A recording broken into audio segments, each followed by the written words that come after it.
if the popularity of the 1995 David Fincher film Seven tells us anything, it's that even in an increasingly secular society like America, there remains a deep fascination with the idea of sin.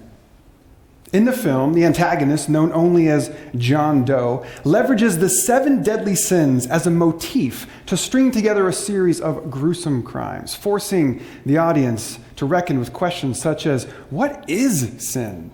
And how shall we respond when people sin? And though we recoil at Doe's extremism, viewers generally accept the film's premise, which is a sin is a moral failure deserving of judgment and punishment.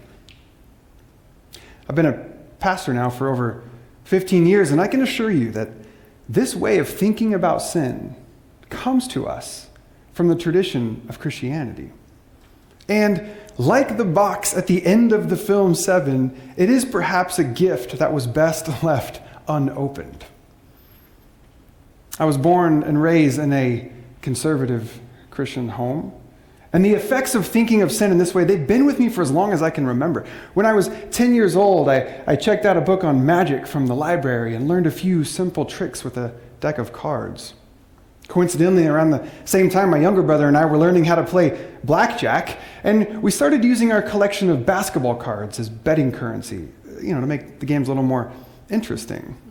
And much to my brother's chagrin, every time we played, I insisted on being dealer. Friends, you're not wrong for guessing where this story might be going. So my strategy was I would let him win some of the earlier rounds for the cards I didn't really care about. Let him build his confidence a little. Then when he'd put a card of real value on the line, suddenly, little sleight of hand, dealer hits 21! Ha! It's a miracle! But my newfound joy was short-lived, because then I would lay in bed later that night, terrified that God would strike me in my sleep. Because I was taught growing up that things like cheating my younger brother made God very angry, and that heaven had no interest in a sinner like me. And I thought, as good as he is, I very much doubt I could bribe old St. Peter to let me in a slide, albeit slightly less pearly gate, in exchange for my new shadily acquired Shaquille O'Neal rookie card. My religious heritage has long had this all-consuming seriousness toward sin. For many Christians, it's seen as like the defining feature of what it means to be human, that we are all sinners deserving of punishment. In fact, many Christian traditions also teach that God, who created the entire universe and who supposedly loves all creation, also, at the same time, cannot stand humans because of sin. Hence my occasional sleepless nights growing up, terrified that I'd swindled my brother one too many times. This fear of offending a perfect God has long been leveraged by religion to control and manipulate the masses. And that's bad enough, of course, but a deeper impact of thinking of sin in this way is how it causes us to internalize a sense of disgust. For if we really are nothing more than immoral beings who are unworthy of love, then of course we would possess this sense of self-hatred or shame. And quite naturally, we would then project this hyper-judgmentalism onto others for their sinful ways. And you have shame and judgment, this water that so many of us seem to be swimming in. I say this because I think we need to reimagine how we think about sin, because it's destroying ourselves and each other. And to do that, I want to dust off this forgotten tradition of where the idea of sin even came from, because sometimes the traditions of the past are our best hope for illuminating a new path forward today. In ancient Greece, Aristotle did a lot of thinking about what made a story a tragedy. And he concluded that a tragedy is when an otherwise good and noble character experienced this massive reversal in fortune, where instead of a trajectory of well-being, now they're on a trajectory of loss and sorrow. And this reversal in fortune evoked a sense of pity from the audience, which led to a state of catharsis, or this release of tension and anxiety. And the thing that caused the change in the character's course, the catalyst for their reversal in fortune, was known as hamartia. This Greek word, hamartia, it comes from the world of archery, and literally it means to miss the mark, that your arrow missed the mark of the target that you were aiming at. But it also came to have a metaphorical meaning of missing the mark. Similar to how today we might use sports terminology, like from the world of baseball, we might say that Bob from accounting really whiffed on his presentation this afternoon, by which we mean that he swung and he missed, or just that he didn't do a good job. In Greek tragedies, then, the main character would miss the mark. They would hamartia and catalyze then this tragic reversal in their fortune. Here's an example. One of the most well-known Greek tragedies is Oedipus Rex from Sophocles. And in this whodunit murder mystery filled with mistaken identity and accidental incest, the audience is privy to all the important information that those who are in the play are blind to, such as how Oedipus, in his effort to outsmart fate, inadvertently killed his own father and married his own mother. And at the end of the play, when all is revealed and all the facts come to light, the play ends with death and suffering and exile and sorrow, a true tragedy in every sense of the word. And for Aristotle, this epitomized tragedy because the audience is watching in horror as Oedipus' life experiences this massive reversal in fortune, as his life deteriorates from one of success and happiness to one of deep pain and unimaginable loss. And everything changed for Oedipus when he missed the mark, when he hamartiaed. So what was his hamartia? In what way did he miss the mark? Well, first, it's important to point out that the thing about hamartia, when someone missed the mark, it wasn't because they had a flaw in their character, that they were a bad person. No, it was seen as an error in their judgment. But more to the point, this error in judgment wasn't because they were a bad person. This error in judgment was because they had gaps in their knowledge. In other words, in ignorance, they missed the mark. You don't commit hamartia because you're just a really bad marksman who needs to try harder and do better next time. No, the point is that you missed the mark because maybe no one ever taught you how to plant your feet. Maybe no one ever showed you the right way to notch an arrow, to pull back your bow. Maybe you never learned how to pace your breathing. And because of these gaps in your knowledge, your arrow doesn't fly true. Oedipus was a good and noble man. And when he pulled back the bow of his life, he aimed at targets such as peace and justice.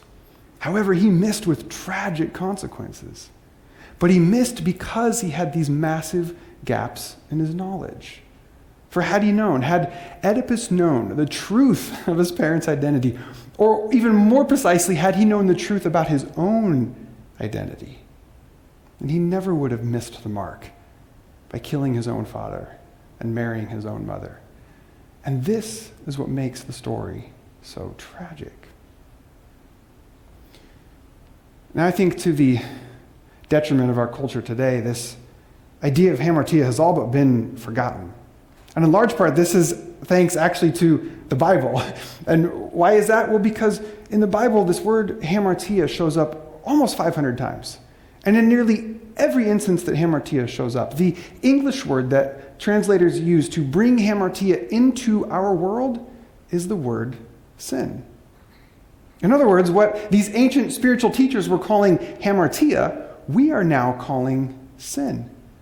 But these are not the same things. For hamartia implies that people are basically good, and when they miss the mark, it's because they have gaps in their knowledge.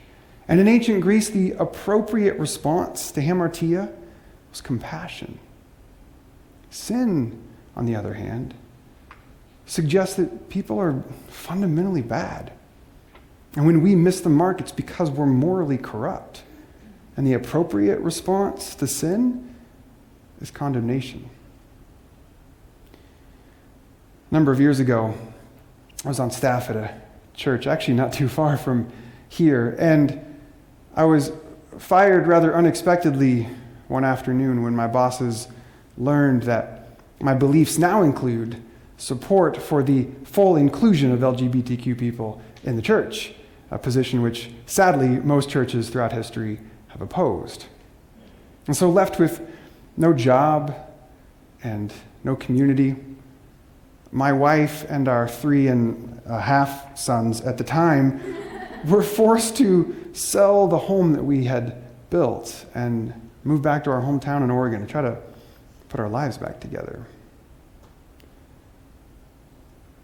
Now, it would be easy to look back on that time of my life, at that tragic event and those men who fired me, with anger, indignation, and feel like they were wrong for what they did. And certainly when it first happened, that was how I felt. But as time has passed and as the pain has lessened, I feel like I can see it a little more clearly for what it was, which was good men committing hamartia. Because I believe that their ideas about God were underdeveloped, and their understanding of LGBTQ people was just wrong. And it was these gaps in their knowledge that led them to fire a pastor who had served there faithfully for 5 years. Our culture, as I see it, is drowning in shame and judgment. And it might just be that choosing to believe that when people sin, when they miss the mark, choosing to believe that it is because they have gaps in their knowledge rather than they are bad people and have flaws in their character, this might just be the way that we start to heal our fractured world. Because it helps to restore both our own and each other's fundamental goodness. Condemnation, judgment, these don't provide paths to peace. These can't lift the weights of shame. We will only further reinforce the divides that separate us the more that we see ourselves and each other as nothing more than immoral beings unworthy of love, instead of, finite humans who maybe just never learned how to plant our feet, never had anyone show us how to pull back a bow or pace our breathing. In the cosmic play that is the story of human history, I don't know what kind of story we're telling yet.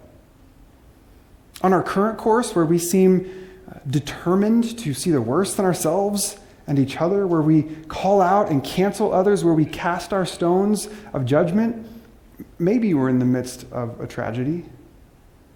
And if that's the case, I can imagine future generations doing an autopsy to see what went wrong, what caused our reversal in fortune. And they might discover that our culture's great hamartia was when we traded in compassion for missing the mark and instead chose condemnation.